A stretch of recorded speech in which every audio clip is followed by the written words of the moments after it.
Hi hello నమస్తే welcome back to my channel MMV Telugu channel. ఈరోజు మనం మధురమైన ఓటమి పార్ట్ 17లోకి వచ్చేసాము. ధర్మానందరావు గారికి ఒక్క క్షణం సోఫాలోంచి లేచి నిలబడి అతని 2 చేతులు పట్టుకుని సోఫాలో కూర్చోపెట్టాలన్న కోరిక కలిగింది. ఎంతో పశ్చాత్తాపం, మరెంతో బాధ, బయలుపరచలేని ఇబ్బందికరమైన భావన. గాలి ఆడక ఉక్కిరిబిక్కిరవుతున్నట్లుగా అనిపించింది ఆయనకి ఆ క్షణంలో. బలిచక్రవర్తి ముందు నిలబడ్డ వామనునిలా అతను ఆ గదంతా ఆక్రమించేసిన ఫీలింగ్. కానీ తను దానం బదులు వారి జీవితాల్ని బలి కోరాడే అని ఆలోచించాడు. నవీన్ తన చెంపల మీదుగా జారిపడుతున్న స్వచ్ఛమైన కన్నీటి బిందువుల్ని దాచాలని ప్రయత్నించలేదు. వాటిని తుడుచుకుంటూ చిన్నపిల్లలతో ఆడి గెలవడం గొప్ప కాదని మిమ్మల్ని ఎద్దేవా చేయను ధర్మానందరావు గారు, కానీ దొంగాటాడి మోసం చేయడం మాత్రం పెద్దవాళ్లుగా చేయదగ్గ పని కాదు అని అంటాను అని అన్నాడు. ఆయన తనలో కలుగుతున్న భావ సంచలనాన్ని తట్టుకోలేకపోయారు. నవీన్, మీరు కోరుకున్నట్లే నేను అంటూ ఏదో చెప్పడానికి ప్రయత్నించాడు. అంతలో వద్దు అని నవీన్ తన చెయ్యి చూపించి వారించాడు. మీరు దయతలచి మాకేం సహాయాలు చేయక్కర్లేదు, చేసింది చాలు. I know to fight our own battles అన్నాడు కటువుగా. అందుకైన అది కాదు నవీన్ అని అంటూ ఉండగా, ఇంకేం చెప్పొద్దు సార్, భగవంతుడు మాకిచ్చిన వరమెల్లా ఆత్మాభిమానం ఒక్కటే, అది కొల్లగొట్టాలని చూడకండి, అది ఉంటే చివరిదాకా ఎలాగోలాగా బతికేస్తాం అని అంటూ గేటు వైపు నడిచాడు నవీను. అతను వెళ్ళిపోతుంటే ఆపాలని, ఎంతో చెప్పాలని ఆయనకి ఎంతగానో అనిపించింది. కానీ ఏమీ చేయలేనట్లు నిస్సత్తువుగా కూలిపోయాడు. తన సామ్రాజ్యంలోకి వచ్చి తనని గెలిచి కూడా స్థానబలిమి కాబట్టి మా గెలుపుని ఓటమిగా ఒప్పుకొని నీకు గెలుపుని దయచేస్తున్నాం అన్నట్లుగా ప్రవర్తిస్తున్న ఆ పిల్లల వ్యక్తిత్వాలు ఆయనకు అబ్బురాన్ని కలిగించాయి. డబ్బు నిజంగా ఇంతటి ఆత్మస్థైర్యాన్ని, ఆనందాన్ని కలిగించగలదా అని మొదటిసారిగా ఆయనకి అనుమానం కలిగింది. అనుమానానికి బీజం పడితే అది మహావృక్షం అవుతుంది. ఆయన్ని రాత్రంతా నిద్రపోనివ్వలేదు. ఆలోచనలతోనే డైరీ వ్రాయడానికి ఉపక్రమించారు. తెల్లారేదాకా వ్రాస్తూనే ఉన్నారు. గడిచిన స్మృతులని నెమరు వేసుకోవడం అంటే గత జీవితాన్ని తిరిగి అనుభవించటమే అన్న మార్షల్ మాట 100% నిజం. ధర్మానందరావు గారి ముందు గతం తిరిగి వర్తమానమై నర్తించసాగింది. ప్రతి వాళ్ళు తాము ఇతరుల కంటే ఖచ్చితంగా బాగా చేయగల పని ఒకటి ఉంటుంది. అదేమిటంటే తమని తాము విశ్లేషించుకోవడం. కానీ చెయ్యటానికి ఇష్టపడరు. అన్నిటికన్నా బాధాకరమైన గిల్టీ కాన్షియస్నెస్ని, దాన్ని అణిచి ఉంచడానికి ప్రతి వ్యక్తి ప్రయత్నిస్తాడు. అందుకు అవసరమైన వాదనల బురక ప్రతి వారి దగ్గర సిద్ధంగానే ఉంటుంది. నేను చిన్నతనంలో చాలా కష్టపడ్డాను అనే మాట చాలామంది నోటెమ్మట వింటూనే ఉంటాము. ప్రతి వ్యక్తికి బాల్యం అపురూపం. గతంలో అనుభవించినది ప్రతిదీ కష్టం కింద జమకట్టి వర్తమాన్ని అనుభవించడంలో సంతృప్తి పొందుతుంటారు. చిన్నప్పుడు తీరని అపురూపమైనవి పొందుతుంటారు. చిన్నప్పుడు తీరని అపురూపమైన కోరికలు పెద్దయ్యాక తీర్చుకోవాలనుకుంటారు కొందరు. అందుకు నేను భిన్నం కాదు. నాకు చిన్నప్పటి నుంచి లభించని ఒకే ఒక్క వరం ప్రేమ. అందుకే నాకు అదంటే పగ. మాది జమీందారి వంశం. డబ్బులేమి అంటే మా ఇంట్లో పనిచేసే దాసీలకు కూడా బహుశా తెలిసుండదు. నన్ను చాలా గారాబంగా అపురూపంగా పెంచారట. మా అమ్మగారు నన్ను ఎత్తుకు తిప్పటం, అన్నం పెట్టడం లాంటి పనులు చేసిన గుర్తు నాకు లేదు. మా నాన్నగారు నాకు కనిపించే సందర్భాలే తక్కువగా ఉండేవి. మా పనివాళ్ళు నన్ను చాలా ముద్దుగా పెంచి ఉంటారు. కానీ నాకు జ్ఞాపకం లేదు. నాకు జ్ఞాపకం రావడం మొదలయ్యాక నేను ఎన్నున్నా ఏదో కావాలని తీరని అసంతృప్తితో వేగిపోవటం మొదలుపెట్టాను. దాన్నే ప్రేమ, ఆప్యాయత అంటారని చాలా ఆలస్యంగా తెలిసింది. ఆ కొరత నాకు నా చెల్లెలి రూపంలో తీరింది. విశాలి పుట్టినప్పుడు నేను పొందినంతటి సంతోషం బహుశా ఏ అన్నా పొంది ఉండడు. విశాలి నాకు దేవుడిచ్చిన వరంగా కనిపించేది. నా పంచప్రాణాలు విశాలి మీదే. నా తల్లిదండ్రులు కారు యాక్సిడెంట్లో మరణించడంతో విశాలి బాధ్యత నా మీద పూర్తిగా పడిపోయింది. దాయాదులు అప్పులు తప్ప మీకేం ఆస్తులు మిగల్లేదన్నారు. ఉన్న ఇల్లు కూడా అప్పుల వాళ్ళు పంచుకున్నారు. జమీందారి వంశం అన్న పేరే గాని లోపలంతా నేతి బీరకాయలో నెయ్యి చందమే అన్న సంగతి తెలిసొచ్చింది నాకు. చెల్లెల్ని తీసుకుని రోడ్డున పడ్డాను. కాఫీ హోటల్లో కప్పులు కడిగి రాత్రిపూట న్యూస్ పేపర్లు పరుచుకొని పేవ్మెంట్ మీద పడుకున్నప్పుడు ఒక కలకంటూ ఉండేవాణ్ణి. చెల్లెలికి ఘనంగా పెళ్లి చేసి కారులో ఊరేగిస్తున్నట్టుగా. అన్నయ్య చలి అంటూ ఒంటి నిండా కప్పుకోవడానికి సరిపడా గౌను కూడా లేని నా చెల్లెలు ఏడుస్తుంటే ఇహలోకంలోకి వచ్చేవాణ్ణి. గుడిసె వేసుకోవడానికి కూడా ఎంత స్తోమత ఉండాలో నాకు స్వానుభవం మీద తెలుస్తుంది. అందుకు నేను పగలు రాత్రి ఏ పని దొరికితే ఆ పని చేసేవాడిని. బూట్ పాలిష్ మొదలుకొని కూరల మార్కెట్లో గంపలు మోసే పని వరకు ఏనాడు అదో గొప్ప కష్టంగా భావించలేదు. నా చెల్లెలు నన్ను నీడలా వెన్నంటి ఉండేది. నేను ఒంటరిని కాను, నా మీద ఆధారపడిన మరో ప్రాణి ఉందనే భావన నాకు శ్రమ తెలియకుండానే చేసేది. గొప్ప ఆశయాలు ఉండి సాధించలేకపోవడం నేరం కాదు, అసలు ఆశయమే లేకపోవడం క్షమించరాని నేరం అన్నాడు లోవెల్. అప్పట్లో నా ఆశయం కోట్లు సంపాదించాలని కాదు, నా చెల్లెలకి దేనికి లోటు లేని జీవితం ఇవ్వాలని. అందుకు ఎంత కష్టపడి పనిచేసినా చాలదు, చదువు కూడా అవసరమని నాకు తెలిసింది. రాత్రిపూట వీధి దీపం దగ్గర కూర్చొని చదువుకొని నన్ను చూసి మా హోటల్ ప్రొపరైటర్ వీధి లైట్ల దగ్గర కూర్చొని చదువుతున్న వాళ్ళందరూ పెద్ద పెద్ద నాయకులైపోయారట, చూడబోతే నీకు ఆ లక్షణాలు కనిపిస్తున్నాయి రోయ్ అంటూ నవ్వేవాడు. తర్వాత నా పట్టుదల గమనించి తనింట్లో ఓ మూల పడుకోవటానికి అనుమతించాడు. నా చెల్లెలు వారింట్లో అంటులు తోమడము, పాచి పని చేయటము చూసినప్పుడల్లా నా మనసు మౌనంగా కన్నీరు కార్చేది. నా చెల్లెలికి వయసొచ్చే నాటికి ఆమెకి ఉండటానికి నీడ, ఒంటిని కప్పుకోను భర్త లోటు రాకుండా ఏర్పాటు చేయగలిగాను. నా చదువుకన్నీ ఆటంకాలుగానే ఉండేవి, ఆయన పట్టుదల విడవలేదు. నా పట్టుదలను చూసి పక్కింటి గురవయ్య గారు గమనించి అప్పుడప్పుడు ఇబ్బంది వస్తే సాయపడుతూ ఉండేవాడు. అన్నయ్య, గురవయ్య గారు దేవుడు కాదు అనేది భక్తిగా నా చెల్లెలు. అదే మాట నేను ఆయనతో అంటే ఆయన పెద్దగా నవ్వేసి, మొక్కులు లంచం పెడితే కానీ దేవుడు కూడా కరుణించడ్రా పిచ్చి సన్యాసి, నేను ఇదంతా ఊరికే చేయటం లేదు, నా ఆశ నాది, అస్సలే నలుగురు ఆడపిల్లల తండ్రిని అని అన్నాడు. ఆయన అభిమతం నాకు అర్థమైంది. అందులో తప్పేం కనిపించలేదు నాకు. డిగ్రీ వచ్చాక కమల నా భార్య అయింది. అప్పటిదాకా నా సమస్య నా చదువు, చెల్లెలి అవసరాలు మాత్రమే. కమల వచ్చాక సమస్య పిల్లల్ని పెట్టినట్టు ఏ విషయం గురించి ఆలోచించినా సమస్యగానే కనిపించేది. పేరంటానికి వెళ్ళడానికి కొత్త చీర లేదు అన్న విషయం దగ్గర నుంచి మీ చెల్లెలు అందంగా ఉంటుందని పొగరు అన్న విషయం వరకు లేనిపోని సమస్యలు సృష్టించడంలో ఆమెకు ఆమె సాటి. కమల తనకి ప్రైవసీ లేదని పెద్ద ఇంట్లోకి మారదామని గొడవ చేసింది. నేను సాధ్యమైనంత వరకు ఆమె మాటకే విలువనిచ్చేవాడిని. నాకు కరువైన ఆప్యాయతనురాగాలు ఆమె దగ్గర పొందాలనుకునేవాడిని. అప్పట్లో నాకో స్నేహితుడు పరిచయం అయ్యాడు. అతనికో కారుండేది. అతను ఆస్తిపరుడు. అస్తమానం నా కోసం ఇంటికొచ్చేవాడు.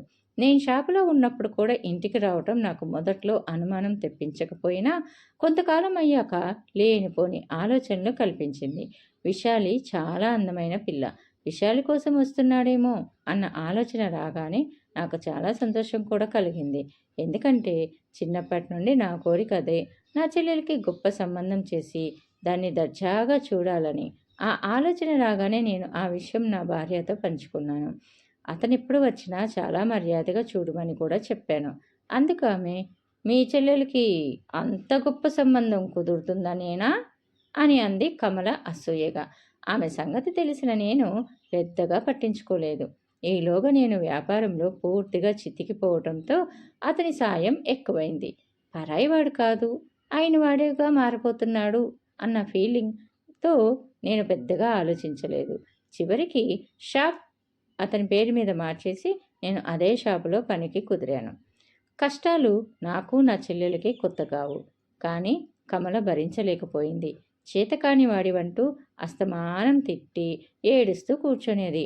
నా చెల్లెల్ని ఇంట్లో నుంచి పొమ్మని గోల చేసేది. ఆమె మనస్తత్వం తెలుసు కాబట్టి అన్నీ భరించాము. ఓ రోజు నా చెల్లెలు నాతో, అన్నయ్య, అతని తీరు బాలేదు, ఇంటికి రావద్దని చెప్పు అని అంది. పెళ్లి చేసుకోబోయే ఉద్దేశం ఉంది కదా, చదువు తీసుకున్నాడేమో కొంచెం అని అనుకున్నాను. అందుకే ఎక్కువగా పట్టించుకోలేదు. కమలకి నెల తప్పింది. నేను నా కలలన్నీ ఫలిస్తున్నంతగా సంబరపడ్డాను. ఆమెని అపురూపం చేసి కృతజ్ఞతలు తెలుపుకున్నాను. తండ్రిని కాబోతున్న ఫీలింగ్ నా అపజయాన్ని వెనక్కి నెట్టి నన్ను ఏనుగు అంబారి ఎక్కించినంతగా సంతోషపడ్డాను. కానీ కమల ఏమంతా సంతోషపడలేదు. పైగా నా తల మీద పిడుగుపడినంతగా అదిరిపోయే పని చేసి కూర్చుంది. ఆనాడు నేను ఇంటికి వెళ్ళేసరికి నా చెల్లెలు ఏడుస్తూ వదిన గర్భస్రావం చేయించుకొని వచ్చింది అని చెప్పింది. అంతే. నేను ఆవేశంతో విచక్షణ మర్చిపోయి పక్క మీద ఉన్న కమలను చాచి పెట్టి కొట్టాను. ఇంకా ఏం చేసేవాడినో కానీ నా చెల్లెలు అట్టుపడి విడిపించింది. నీ ఆవేశం తగ్గే వరకు ఇంటికి రాకు, వెళ్ళు అని నన్ను బయటికి పంపించేసింది విశాలి. నేను ఊరంతా పిచ్చివాళ్లాగా తిరిగి నిర్జనంగా ఉన్న ఓ చోట కూర్చొని ఏడ్చాను. తర్వాత నాకు నేనే సర్ది చెప్పుకున్నాను. ఈ స్థితిలో పిల్లల్ని కంటే వాళ్ళు కష్టాలు పడవలసి వస్తుందని ఆలోచించి ఈ పని చేసిందేమో కమల. నిజమే, నా బిడ్డని రాజులా పెంచాలి. ఇలా దరిద్రంలో మక్కిపోయేటట్లు పెంచకూడదు.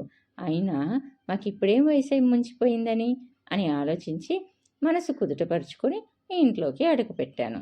కానీ అక్కడ నా కోసం మనసు ముక్కలైపోయే వార్త ఎదురు చూస్తుందని ఊహించలేకపోయాను. కమల వెళ్ళిపోయింది. అదే లేచిపోయింది. నా స్నేహితుడని నేను అనుకున్న వాడితో, వాడి ప్రోద్బలంతోనే కడుపు తీయించేసుకుందట. ఇన్నాళ్ళు వాడు కారులో వచ్చేది నా చెల్లెల కోసం అనుకున్నాను. కానీ నా భార్య కోసమని ఊహించలేకపోయాను. కమల వెళ్ళిపోతూ నాకు ఉత్తరం రాసిపెట్టి వెళ్ళింది. ఈ దరిద్రాన్ని తాను భరించలేకపోతున్నాను అని. ఏదో మొదట్నుంచి ఆగర్భ శ్రీమంత్రాలైనట్లు తన కోరికలు నా వల్ల తీరేవి కాదని, అందుకే అతనితో వెళ్ళిపోతున్నానని. ఆ ఉత్తరం చదివాక నన్ను పూర్తిగా నిర్వేదం ఆవరించింది. భార్యాభర్తల అనుబంధం గురించి ఎవరైనా పుస్తకాల్లో వ్రాసిన, సినిమాల్లో చూపించిన కాల్చి పారేసేయాలనిపించేది. అది కొన్నాళ్లే. ఆ సమయంలో నేను పూర్తిగా వైరాగ్యంలో పడిపోయి జీవితాన్ని చేజార్చుకోకుండా నా చెల్లెలు కాపాడింది. విశాలి నాకు తోబుట్టువుగానే కాక గురువుగా మారి నా జీవితాశయాల్ని సాధించమని ప్రోత్సహించేది. నేను మళ్ళీ చిన్న షాప్ పెట్టుకునే స్థితికి తొందరలోనే వచ్చాను. ఆ తర్వాత నాకు ఆ రంగంలో ఉన్న ఉత్సాహంతో ఒక పెద్దాయనతో కలిసి పార్ట్నర్గా ఒక ఫ్యాక్టరీ పెట్టాను. పెట్టుబడి ఆయనది, కృషి నాది. ఆ తర్వాత నెమ్మదిగా లాభాలు పుంజుకొని ఫ్యాక్టరీ పెద్దదైంది. ఆయన అకస్మాత్తుగా మరణించడంతో ఆయన కొడుకు ఫ్యాక్టరీ నాకు తక్కువకే అమ్మివేసి పెళ్లి చేసుకొని అమెరికా వెళ్ళిపోయాడు. నాకు వ్యాపారంలో బాగా కలిసి వచ్చింది. పట్టిందల్లా బంగారమైంది. నేను కలలు కన్నవన్నీ నిజమయ్యాయి. పెద్ద మేడ, కారు, హోదా, పరపతి అన్నీ. ఇంకా మిగిలిన ఒక్క కోరిక తీర్చుకోవలసిన సమయం ఆసన్నమైంది. అది నా చెల్లెలి పెళ్ళి. చాలా గొప్ప సంబంధం చేయాలనుకున్నాను. ఏదీ నాకు ఒకంతట నచ్చేది కాదు. చివరికి నాకు అన్ని విధాలా సంతృప్తిగా అనిపించిన సంబంధం ఒకటే వచ్చింది. వరుడి చదువు, అందం, ఆస్తి అన్నీ మాకంటే ఎక్కువే. వాళ్ళు ఎంత కట్నం అడిగినా నేను వెనక్కి తగ్గలేదు. నేను చిన్నప్పుడు పేవ్మెంట్ మీద పడుకొని కలల కన్నా కోరిక తీరే తరుణం ఆసన్నమైంది. నాకు ఒళ్ళు తెలియలేదు. ఆ ఆనందంలో భూమి ఆకాశం ఏకమవుతుందా అని నాకు అనిపించసాగింది. ఏ మనిషికైనా తన జీవితాశయం తీరటానికి మించిన ఆనందం ఇంకేముంటుంది అని. ఆ ఆనందానికి ఒక్కసారిగా సడన్ బ్రేక్ పడింది. అది ఎవరి వల్లో అయితే వారి అంతం చూసి ఉండేవాడిని. కానీ ఆ పని చేసింది నా ప్రాణానికి ప్రాణమైన నా చెల్లెలు. నన్ను క్షమించన్నయ్యా, ఈ విషయంలో నీ మాట వినలేను. నేను పాల్ని ప్రేమించాను అని అంది. నా తల మీద ఈసారి పిడుగు పూర్తిగా పడిపోయినట్లే అనిపించింది. పాల్ నా ఫ్యాక్టరీలో పనిచేసే కార్మికుడు. కార్మికుల సమస్యల గురించి మాట్లాడటానికి తరచూ ఇంటికి వచ్చేవాడు. విశాలి అతన్ని సాదరంగా ఆహ్వానించి మాట్లాడటం చూసినా ఇలా జరుగుతుందని నేను ఊహించలేదు. నేను మొదట తిట్టాను, తర్వాత సముదాయించి నచ్చచెప్పపోయాను. ఆమె వినలేదు. చివరిగా బ్రతిమాలాను. జీవితంలో అటువంటి పరిస్థితి వస్తుందని, నా చిన్నారి చెల్లెలు కష్టంలో సుఖంలో నా వెన్నంటి అనుసరించిన నా చెల్లెలు కూడా ఇలా ఓ వ్యక్తి కోసం నన్ను తృణప్రాయంగా త్యజిస్తుందని నేను నమ్మలేకపోయాను. నిన్ను అందరం ఎక్కించాలనుకున్నానే, రాత నిన్ను అగాధంలోకి తోసేస్తుంది. వాడి దగ్గర ఏముంది? నేను రేపొద్దున ఉద్యోగంలో నుంచి తీసేస్తే అడుక్కు తింటాడు అని అక్కసుగా అరిచాను. అది విన్న నా చెల్లెలు ప్రేమ అని స్థిరంగా అంది విశాలి. మాకు ఒకరి మీద ఒకరికి ఉన్న అనురాగాలు చాలు బ్రతికేయడానికి అన్నయ్య అని అంది. మరి డబ్బక్కర్లేదా? నేను కోపంగా అడిగాను. కావాలన్నయ్య, అవసరాలు తీర్చగలిగేటంత డబ్బుంటే చాలు అని అంది. కాదు, తొలి ప్రేమ మైకంలో అలా అనిపించిన రాను రాను డబ్బులేమి నిన్ను బాధిస్తుంది. ఎంతటి అద్భుతమైన జీవితాన్ని పోగొట్టుకుంటున్నావో తెలిసి విచారిస్తావు. దేహి అంటూ ఓనాడు నా దగ్గరికి చెయ్యి చాచి వస్తావు అని అంటూ తిట్టాను. ఆమె అంతే నిశ్చలంగా చెప్పింది. అందరూ వదినలాగా ఉంటారని అనుకోకు. నిజమైన ప్రేమ ముందు ఈ ఆస్తి, అంతస్తు అన్ని దిగదుడిపే. ఎన్ని ఉన్నా ప్రేమించిన వ్యక్తి సాన్నిధ్యం లేకపోతే ఆ బ్రతుకు వృధా. దయచేసి ఈ విషయంలో నా ఇష్ట ప్రకారం జరగని అన్నయ్య అని అంది. చిన్నప్పటి నుండి నేను అనుకున్నది సాధించే సమయానికి అడ్డుపడుతున్న ఆమెని క్షమించలేకపోయాను. అది నా అహం మీద దెబ్బ కొట్టినట్లుగా భావించాను. నా మాట వినకుండా ఆ దరిద్రుని చేసుకునే పక్షంలో ఇక జీవితంలో ఎన్నడూ నాకు కనబడకు. పో, నాకు భార్య పోయిందనుకుంటున్నాను, అలానే అసలు చెల్లెలు లేనే లేదనుకుంటాను అని అన్నాను. విశాలి నా మాటకు ఏడ్చింది. డబ్బు వద్దన్నయ్య, నాకు నువ్వు కావాలి, నీతో అనుబంధం కావాలి అని అంది ఏడుస్తూ. అందుకు అనుబంధాలు, అనురాగాలు అన్నీ బూటకాలేనే. నేనే కావాలనుకుంటే నువ్వు ఇలాంటి నిర్ణయమే తీసుకునేదానివి కావు. ఇప్పుడు నన్ను బతిమాలుతున్నది కూడా స్వార్థంతోనే. నీకు నా ఆస్తిలో చిల్లిగవ్వ కూడా ఇవ్వను. కట్టుబట్టలతో బయటికి నడు అని అన్నాను. అంతే. అన్నయ్య అని విశాలి మొదటిసారిగా గట్టిగా అరిచింది. పట్టుదలలో నేను నీ చెల్లెల్నే, వెళ్తున్నాను. తిండి లేక మాడి చచ్చిన, ప్రాణం పోతున్నా నీ దగ్గరికి మాత్రం రాము. చెయ్యి చాచి యాచించం అని ఆ రాత్రే కట్టుబట్టలతో ఇల్లు విడిచి వెళ్ళిపోయింది. నేను ఒంటరిగా అంత పెద్ద ఇంట్లో మిగిలిపోయాను. ఇంకా కచ్చగా డబ్బు సంపాదించడం మొదలుపెట్టాను. అనతి కాలంలోనే కోటీశ్వర్ల జాబితాలోకి చేరిపోయాను. అప్పట్లోనే కమల దగ్గర నుంచి ఉత్తరం వచ్చింది. తాను క్యాన్సర్ హాస్పిటల్లో ఉన్నట్లు, ఒక్కసారి వచ్చి చూడవలసిందని. ఆ ఉత్తరం నాలో ఎటువంటి కదలిక కలిగించలేదు. విశాలి వెళ్ళిపోకముందైతే ఏం చేసేవాడినో మరి.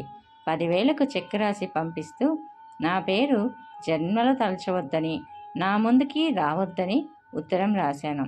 ఆ తర్వాత నేను విన్న ఆమె మరణ వార్త కూడా నన్ను కుంగతీయలేదు. ఆమెని మర్చిపోయాను. విశాలిని కూడా జ్ఞాపకాల అరల లోపలికి తోసేశాను. వేరెవరిని నా జీవితంలోకి రానివ్వలేదు. నాకు మనుషులంటేనే అసహ్యం, కాదు భయం. అలా నా చుట్టూ గిరిగీసుకొని నన్ను నేనే కారాగారం లాంటి ఒంటరితనంలో బంధించుకొని 25 సంవత్సరాలుగా బ్రతుకుతున్నాను. దాదాపుగా అనుబంధం, అనురాగం, ప్రేమ అన్న పదాలు మర్చిపోయాననే చెప్పుకోవచ్చు. అటువంటి పరిస్థితుల్లో ఉన్న నాకు అనుకోకుండా తటస్థపడిన అమ్మాయి అచ్చు విశాలిలా నాతో నిర్భయంగా వాదించింది. ఆ అమ్మాయి పేరు ధృతి అని తెలుసుకున్నాను. ధృతి అంటే సంతోషం. ఆ అమ్మాయి అతి బీద స్థితిలో కూడా పేరుకి న్యాయం చేస్తున్నట్లుగా అనిపించింది. విశాలి నన్ను వదిలి వెళ్ళే నాటికి ఈ వయసే. నాకు ఆమె మర్చిపోయిన నా విశాలిని పదే పదే జ్ఞాపకం చేసింది. ముఖ్యంగా ఆ ఆత్మస్థైర్యం, నేను నమ్మిన సిద్ధాంతం, 100కి 100 నిజం అన్న వ్యక్తిత్వం నన్ను ఆకర్షించాయి. అమాయకంగా నా ముందర కూర్చొని తన కుటుంబ వ్యక్తుల గురించి గర్వంగా చెప్పుకుంటూ డబ్బు విలువల గురించి పెద్దగా పట్టించుకోకపోవటం నాకు నవ్వు తెప్పించింది. నా వయసు వాడికి చిన్నపిల్లలతో ఏమిటి పంతం అనుకుంటూ ఉండగానే ఆ అమ్మాయి నన్ను రెచ్చగొట్టింది. నిండా 23 ఏళ్ళు లేని పిల్ల గుడ్డొచ్చి వెక్కిరించినట్లు మాట్లాడేసరికే నాలోని మొండితనం, అహం బుసకొట్టాయి. నువ్వు నమ్మిన సిద్ధాంతాలు తప్పని రుజువు చేస్తాను. పందెంలో నేను ఓడిపోతే నా ఆస్తి అంతా రాసిస్తాను. అదే నువ్వు ఓడిపోతే నేనడిగింది ఇవ్వాలి అని షరతు పెట్టాను. ఆ అమ్మాయి కూడా వెనక్కి తగ్గలేదు. నేను పందెం కట్టడానికి ఇంకొక కారణం కూడా ఉంది. విశాలి విశాలిని ఆమెలో చూసుకుంటూ గడిపేయాలనే స్వార్థం.